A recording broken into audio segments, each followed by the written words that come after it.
Hey, Ed here. Welcome to another edition of Voices of Innovation, the author series. What makes the book so good is the fact we have amazing contributors like our guest, Steve Hess. So Steve, welcome to our author series for Voices of Innovation. Thank you, Ed. Pleasure to be here.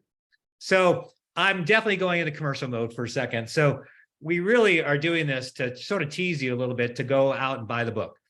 Comes out on July 17th. You can pre-order now. I'll drop a discount code from the publisher in the comment section of where you find this video.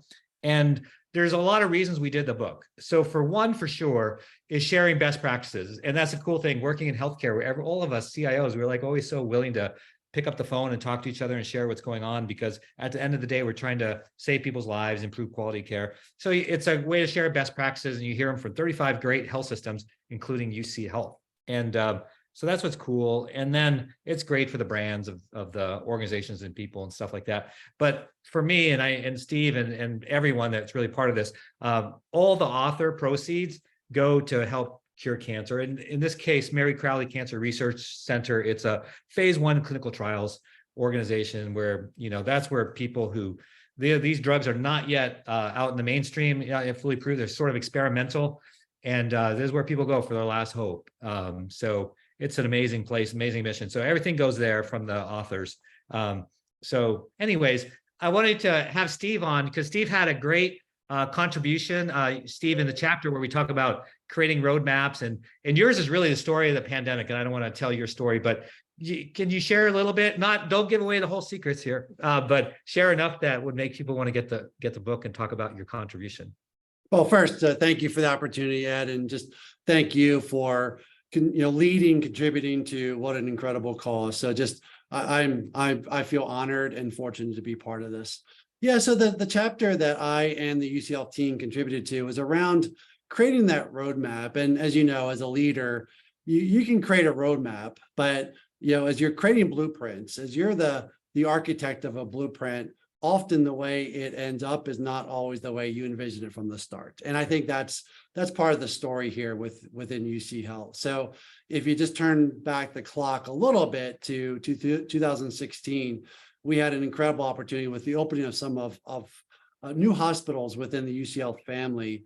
And we used that as a burning platform to build a capability around virtual health and virtual surveillance that served us extremely well during the pandemic. So the chapter that I contributed to was really around that journey that started 4 years prior to the pandemic, served us well during the pandemic, but the blueprint we created, the roadmap that we created, found lots of twists and turns along the way and ended up in a very different place than anybody could have imagined. But also that vision, that strategy of our team at UC Health did something that was before it was standard of care, before the pandemic, before everybody figured out that they needed to stand up this capability. And we had done that with a little bit of hope and dreams and a blueprint written in pencil that allowed us to do something special during the pandemic for the patients in Colorado and the surrounding communities.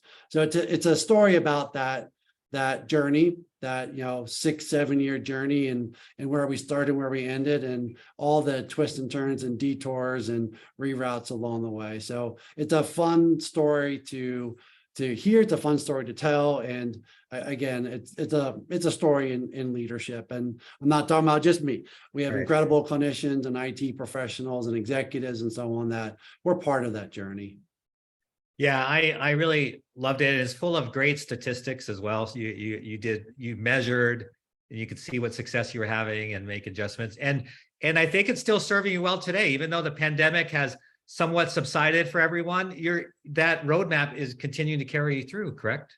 It is. And what's interesting is, I'm not even sure one of the stats that made it to the chapter. We actually calculated the number of lives we've touched since we opened up, and it's 1.4 million lives that our virtual health center at UCL has touched since 2016. And what's even more interesting, Ed, is that we expand services and we expand scope, and we go outside the walls of the hospital. The number of lives we touch is about 500,000 a year.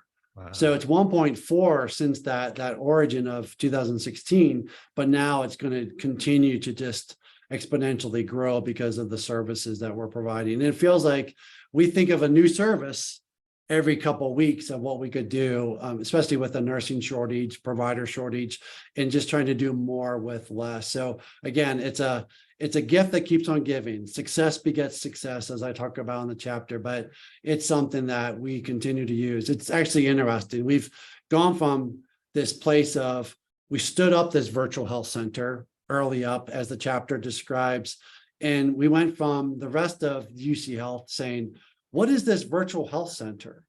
To probably, circa 4 years ago saying, oh, I understand the virtual health center now, but like, I wonder if they can actually help us. To now, it's almost like we have to start saying, whoa, hold on, we can't do everything, right? So it went from an unknown entity 7 years ago to, holy crap, there's a lot of quality and safety surveillance being asked of us.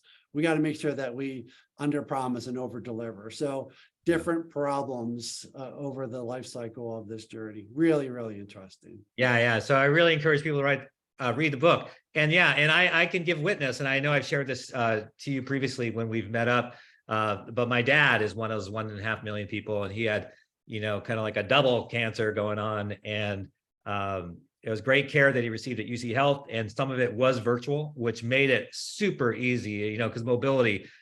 My dad's 89. He's actually very mobile. But still, it's hard to, get out there in the traffic and always go to appointments that could be done virtually. And so that really helped in his healing, I think. And now he's back to his old jovial self, all healed up thanks to UC Health and the great things that you and your team of clinicians and other administration people created. So Steve, thank you on multiple levels. One, for the book contribution, but also you helped save my dad's life. So thank you.